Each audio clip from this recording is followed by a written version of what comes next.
عسلامة، أهلا وسهلا، مرحبا بكم. أنا عرفت بن مرزو ونحن في إيكولوجيا بودكاست الموسم الثاني. كيف الموسم الأولاني باش نحاوروا عديد الضيوف والأصدقاء والخبراء اللي باش يحكيونا على الإيكولوجيا من الموقع متاعهم ومن الخبرة متاعهم والتجربة متاعهم. لتذكير، إيكولوجيا بودكاست هي منصة إعلامية بيئية من إنتاج ستارت اب وايز وبالدعم وتمويل من فونداسيون فريدريش شبرت. اليوم حلقة خاصة، الخصوصية متاعها ساعة في اللغة، على خاطر باش نقوموا بها باللغة الفرنسية، على خاطر الضيفة متاعنا هي ألمانية، وباش نحاولوا نحكيوا على أهمية الدبلوماسية المناخية والعلاقات بين الدول في الموضوع البيئي والمناخي. دونك الضيفة متاعنا هي مدام تانيا فالر، اللي تشتغل مديرة في الجيزات في الكلاستر بيئة ومناخ. دونك نرحبوا بها مدام تانيا فالر. Bienvenue avec nous. Donc nous sommes heureux de vous avoir. Et donc vous nous donnez la possibilité de faire de l'émission podcast une émission internationale, parce que vous êtes la première qui fait le passage avec nous, et on essaie de parler en langue française.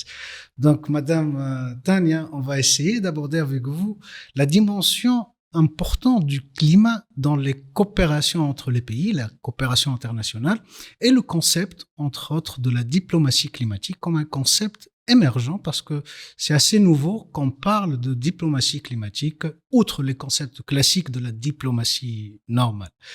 Donc, pour commencer, une question assez simple et primaire.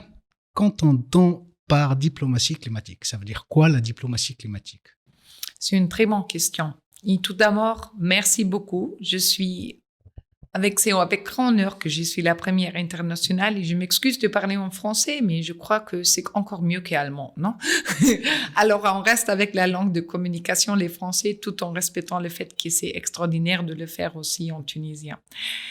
C'est ce qu'on comprend pour la diplomatie climatique, c'est mon question. Quand j'ai travaillé à la BAT en 2009-2010, on a discuté ces questions. Parce qu'il y avait des opinions qui ont dit changement climatique, c'est comme problème pour les pays déjà développés.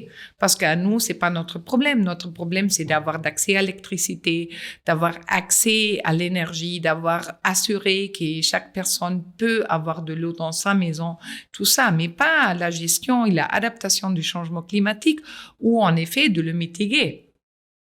Désormais, aujourd'hui, on sait que malheureusement, l'adaptation au changement climatique va pas seulement être nécessaire pour les pays qui ont causé majorement, sinon aussi pour les pays qui peut-être n'ont pas causé dans la même mesure.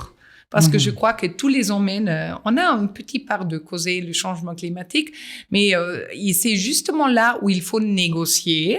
Ce sont quoi les conditions pour assurer que le changement climatique, qui c'est quand même une menace à échelle globale, qui ne s'arrête pas du tout entre les frontières, qui ne s'arrête pas du tout même pour les pays, même entre les pauvres et les riches, ça affecte tout le monde. Désormais, il faut assurer qu'on peut éviter le maximum possible et s'adapter le maximum possible aussi. Et dans ce cadre-là, ça devient intéressant de négocier. Ouais. Ouais. Parce que là, dans les cadres-là, c'est vachement là où il faut négocier. Qui a causé quoi, mais plus important, comment on peut éviter que ça cause. Et oui, c'est vrai que la Tunisie reste parmi les émetteurs qui sont pas très grandes. Désormais, si on regarde un peu le secteur des transports ou le secteur d'énergie, c'est encore un peu carbonisé ici. Ça, c'est vrai. Et aujourd'hui, on a la possibilité de le faire mieux. Alors, dans ce cadre-là, ce sont nos enfants qui nous attendent de nous, et globalement, qu'on évite ce qu'on peut encore éviter. En même temps, c'est aussi compréhensible que pour l'adaptation au changement climatique, qu'il y a des fonds extra qui sont déjà accordés et aussi donnés, par exemple, dans le Green Climate Fund ou dans d'autres fonds de changement climatique auxquels la Tunisie a accès, pour justement se préparer et essayer de mitiger. Pourquoi? Parce que c'est vrai que c'est pas seulement le problème de la Tunisie de décarboniser le secteur. C'est aussi pas seulement la responsabilité de la Tunisie de s'adapter au changement climatique. Désormais, il faut quand même travailler ensemble. Et c'est là où on va négocier. Globalement, et j'ai mis la Tunisie en tant qu'exemple. Ça affecte le petit pays, les îles, beaucoup plus par exemple. Les îles Maldives, quelque chose comme ça. Alors là, il faut... Mais c'est tout à fait nouveau. Quand on a discuté à la BAT du changement climatique à l'époque, on a dit c'est pas vachement notre problème. Mais malheureusement, aujourd'hui, on sait que ça va devenir le problème. Et on a aussi la possibilité de commencer des choses qui ne sont pas encore dans le même stade de développement. Par exemple, si en Allemagne, j'essaie maintenant de décarboniser, qu'on a décidé, j'ai déjà des installations de génération électrique. Alors, je dois les changer. Si je les fais dans un pays comme le Burundi, où j'ai pas encore des installations de génération d'électricité, je peux encore le mettre là. Désormais, les coûts additionnels, et c'est un concept très important, c'est les coûts additionnels qui doivent être partagé parmi les peuples, je dirais. Ouais, et ça peut faire l'affaire d'une négociation. Exactement. Et là, la Tunisie, c'est un très fort et très grand partenaire dans toutes les discussions du changement climatique. Ils ont pris une excellente décision de faire une mise à jour de leur NDC, de leur CDN, comme on dit. Ce sont les National Determined Contributions, les contributions déterminées à niveau national. Alors, pour avoir...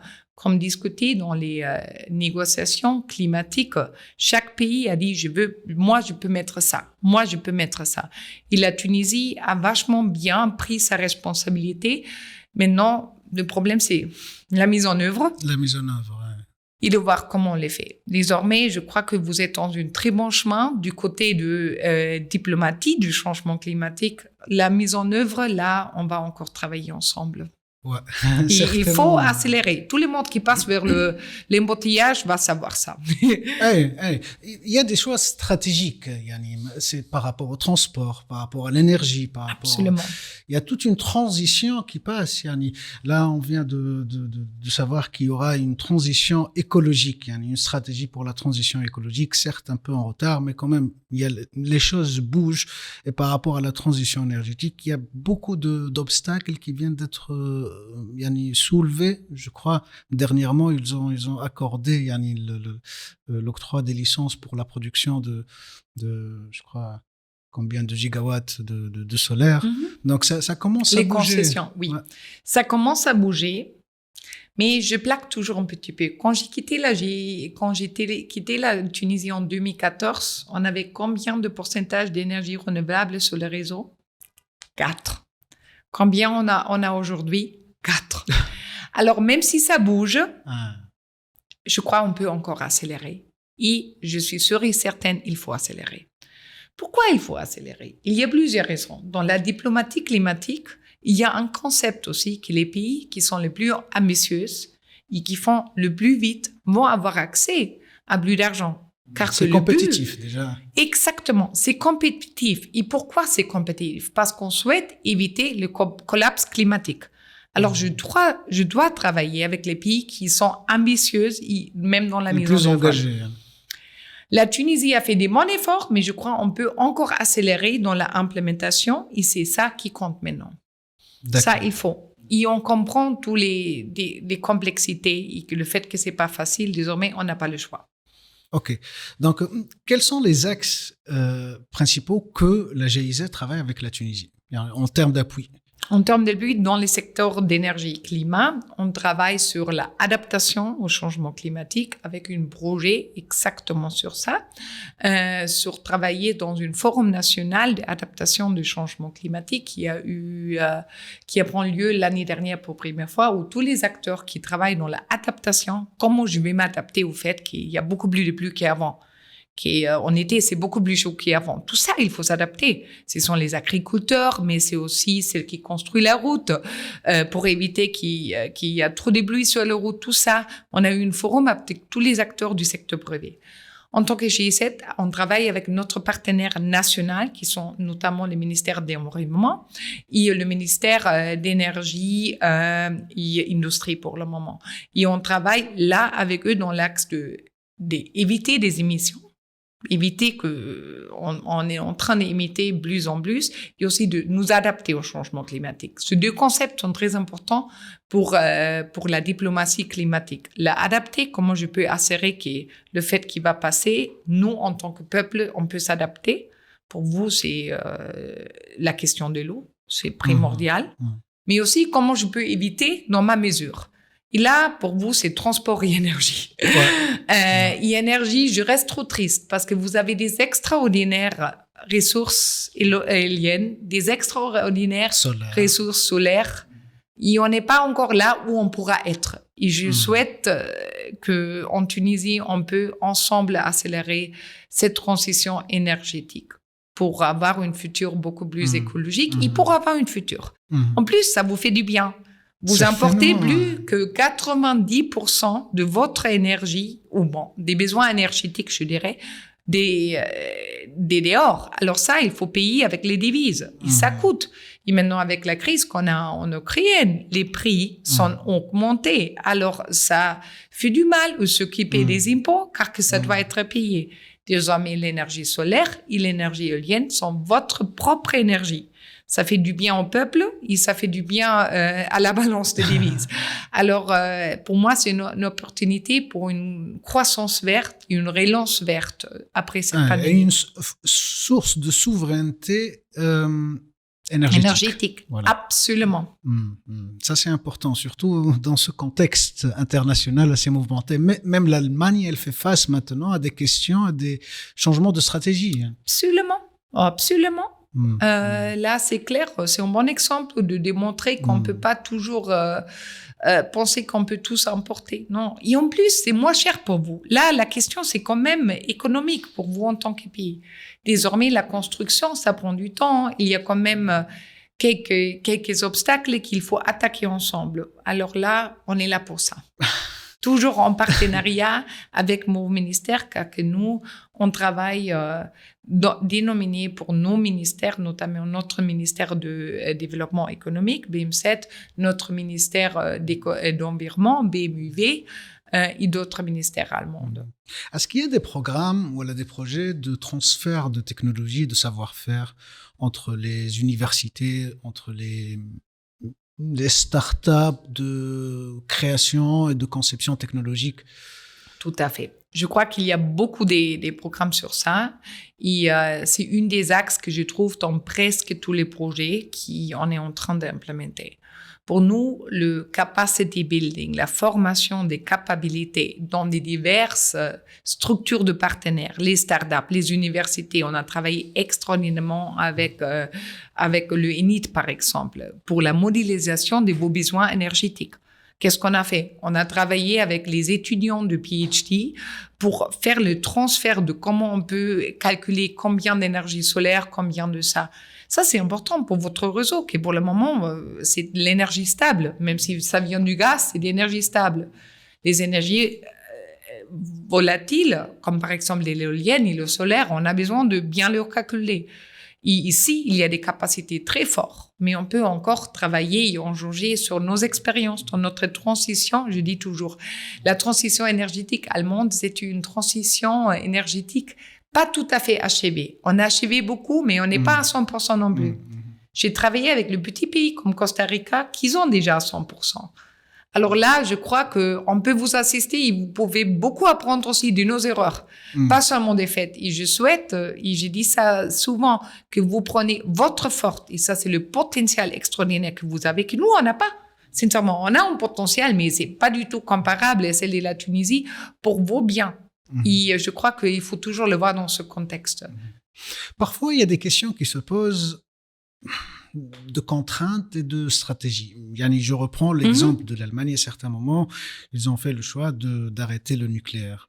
Et ils se sont penchés sur le gaz. Et là, ça devient un peu politique. Et donc, le problème avec le gaz, donc, il y a forcément un problème énergétique crucial de l'Allemagne. Et donc, à quel degré on peut faire des concessions par rapport à l'environnement? C'est une très bonne question. C'est une question très politique. Et c'est ce que c'est important de le négocier et discuter en tant que nation et en tant que peuple. Et ça, je crois, en Allemagne, on a bien le fait. Alors, on a eu des concessions entre le charbon et on a eu des concessions là. Alors, c'était pas assez vite que moi, personnellement, j'aurais voulu. En même temps, on a quand même fait les négociations. On est avancé et on avait la vision commune. À l'époque, ça veut dire, quand moi j'étais à l'école, il y avait que le Parti vert qui voulait avoir l'énergie solaire. C'était je suis dans une petite ville au sud d'Allemagne, c'est l'énergie solaire, ça s'appelle Freiburg, c'est très écolo, tout ça. À l'époque, c'était que nous, les verts, là, absolument, on a toujours dit les tree huggers, ceux qui aiment les arbres, tout ça. Aujourd'hui, même le parti plus conservatrice vont dire que c'est le seul choix qu'on a. Alors, il faut avoir ce consensus de la société de vouloir avancer là. Et là, je crois que la Tunisie l'en a. Je crois que votre sens d'indépendance est assez fort. Désormais, le comment et qui va donner les concessions. Est-ce que on a ces problèmes-là. Maintenant, même avec la connexion des générations d'énergie qui étaient déjà données. Alors, il faut négocier avec les collègues des unions, de la UGTT, tout ça. Et là, j'espère qu'on va arriver au même consensus qu'on a eu en Allemagne. C'est pas facile.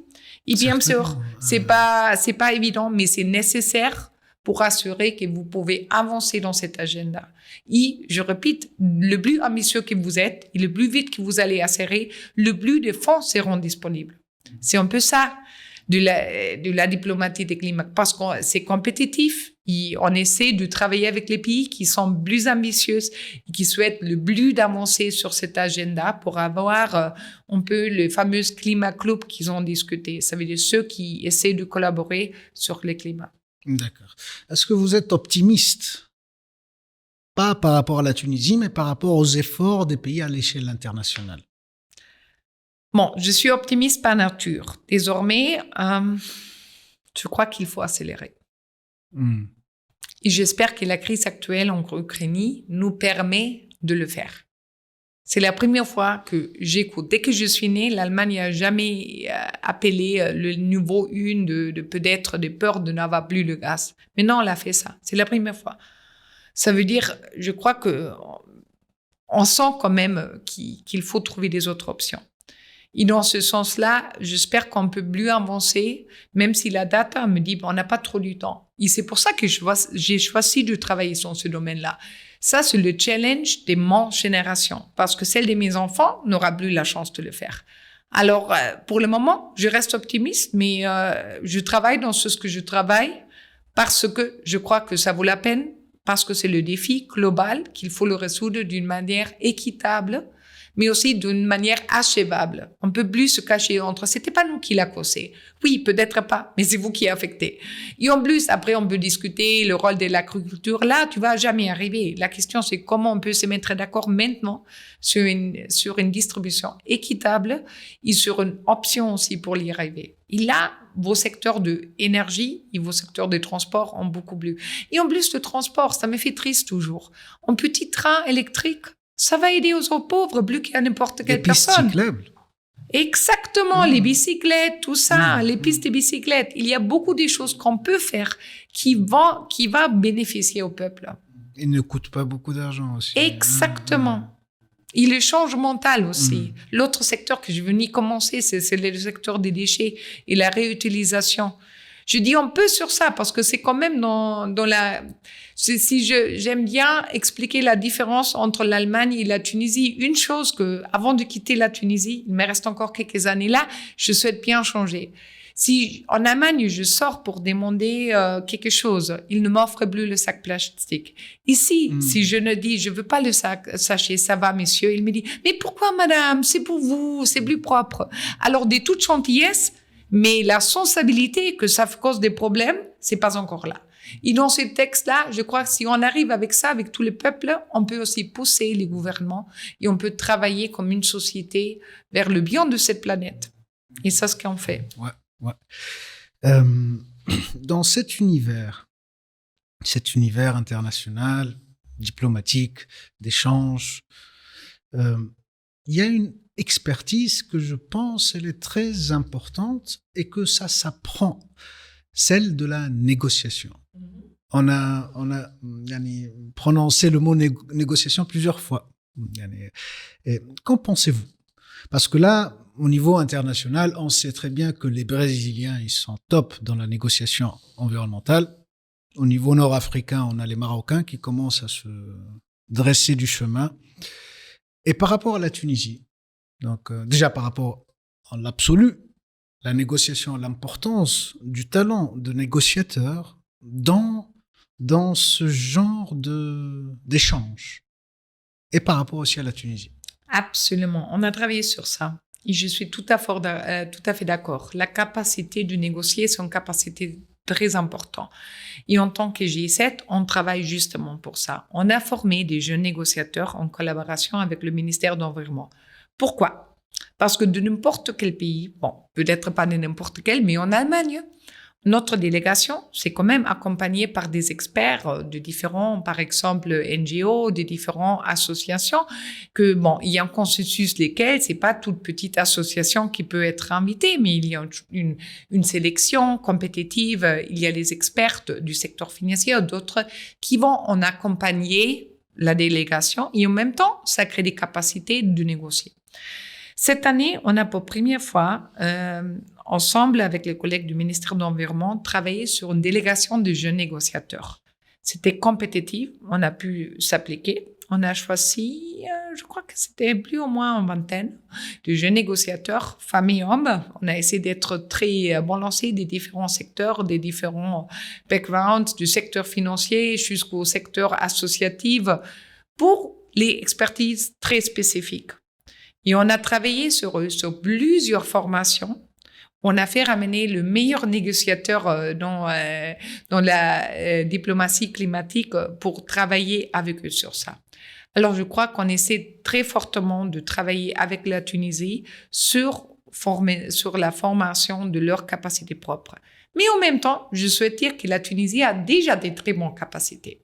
On peut toujours faire mieux, mais je vois pas que la Tunisie, c'est derrière le Maroc ou derrière quelque chose. Au contraire, la Tunisie reste toujours très discret, toujours un peu neutral, mais en même temps, vous êtes un interlocuteur très important dans les groupes de négociateurs africains. Alors, c'est votre voix qui compte. Et votre accord, par exemple, au fameux article ici, qui maintenant est passé, c'était parmi les autres la Tunisie qui l'a fait. Et je crois qu'on peut être fier de ça, car qu'il y avait des apports techniques très importants et des négociations très importantes. Là, alors, on y travaille, on peut toujours faire mieux. Le challenge, c'est aussi d'inviter les nouvelles générations de s'impliquer, mais en même temps, c'est pas assez mal que peut-être on le voit de là. Il apprécie, c'est grand. Naturellement, ils ont notre poids. C'est un peu... mais vous, parmi le continent, vous êtes assez fort. L'interlocuteur idéal, vous avez une force de ressembler aussi de différents acteurs là. Alors, déjà bien fait. Mais, une autre question. Est-ce que vous pouvez être en faveur de l'idée d'une reconversion des dettes pour le secteur climatique? C'est une très intéressante question. Par exemple, ça veut dire quoi? Je crois que la question sur la reconversion de la dette, c'est une question très pertinente. Mais si je suis en train de le convertir, c'est toujours la question, c'est le comment. Comment? Et vers où? Vers où, vers comment et comment je vais le faire. Alors, je dis pas que je suis en faveur. Pour moi, c'est le comment qu'on va le faire pour être efficace. Ouais, c'est logique. C'est exactement là. Parce que si maintenant on est en train, pourquoi on va reconvertir des dettes? Parce qu'il n'y a pas la capacité de paiement. Mais s'il n'y a pas la capacité de paiement, je peux aussi pas prendre ça, y faire payer et reconvertir. Ce qu'on a fait, par exemple, à l'époque en Allemagne, était pas mal. Mais je sais pas si c'est applicable ici. On a fait aussi des impôts additionnels et on leur donnait dans des fonds spécifiques pour le changement climatique. Alors, dans ce contexte-là, on avait la fameuse initiative climatique technologique, je crois, et la Tunisie a bénéficié beaucoup de ça. Alors, on a demandé de notre industrie un impôt sur les taxes les impôts de charbon additionnels qui n'est pas entré directement au budget allemand. Sinon, c'est devenu un fonds. Et de ce fonds-là, on a payé plusieurs projets, ou en Allemagne, mais aussi dans un certain pourcentage des projets. Un grand exemple, c'était par exemple le projet Appui en blanc solaire tunisien qui a aidé à préparer tous les papiers techniques et les études pour justement les concessions que vous venez de mentionner. Alors, je crois qu'une logique d'impôt définie dans les fonds spécifiques, c'est quelque chose de très clair et très facile, pas facile, mais plus facile qu'à implémenter qu'une reconversion de la dette. Parce que là, c'est technique. Ça veut dire, je peux pas dire non, que nous, l'idée, ça reste intéressant, mais la question, c'est le comment. Ouais. Mais pour clôturer un peu sur une note un peu humaniste, comment la question du climat pourrait être considérée comme un enjeu pour la paix mondiale? Pour la paix mondiale, c'est une très intéressante question. Parce qu'en même temps, je crois que si on n'a plus de l'eau, ça ne va pas aider à la paix. Forcément. Aujourd'hui déjà, la Tunisie consomme plus que 7 fois. Je crois que c'est 7 fois. Je ne suis pas experte de l'eau, mais beaucoup plus de l'eau que vous avez. Alors, on ne peut pas continuer. Alors, le moment que je n'ai pas tout ça, ça veut dire quoi? Je vais me battre avec mes voisins, non? Alors, je crois qu'il faut rester réaliste sur ça. Il faut travailler sur une solution équitable. Comme ça ne seront pas seulement ceux qui ont d'argent qui peuvent avoir de l'eau. En même temps, pour rester un peu plus positif et humaine, c'est un challenge pour tout le monde. Ça va attaquer le même dans la même manière. Mais pour utiliser une image qu'on a beaucoup en allemand, et je ne sais pas vachement si ça marche en arabe ou en français, on n'est pas tous dans les mêmes bateaux. On est tous dans la même tempête. Désormais, il y a des yachts, il y a de petits bateaux, des pêcheurs, il y a les bateaux moyens. Et la question, comment on peut sauver que tous les bateaux peuvent survivre à la tempête? C'est la tempête qui est la même. Alors, dans ce sens-là, je crois qu'il faut faire beaucoup attention et c'est justement ça le rôle de la diplomatie du changement climatique. De négocier que tout le monde a le droit d'avoir un bateau, avant de tout. Déjà, ouais. Sur ce, merci Tania. C'était un échange assez intéressant, assez riche, assez bref. Mais je suppose qu'on a fait un peu le tour des éléments que j'ai énoncés dès le départ. Yatik Saha, merci beaucoup. Yatik Saha. Et vive la coopération internationale pour le bien, au moins, de l'environnement et de l'écologie. Super, merci. C'est un grand effort de votre part et je vous félicite pour ça. Merci à vous. Merci à vous.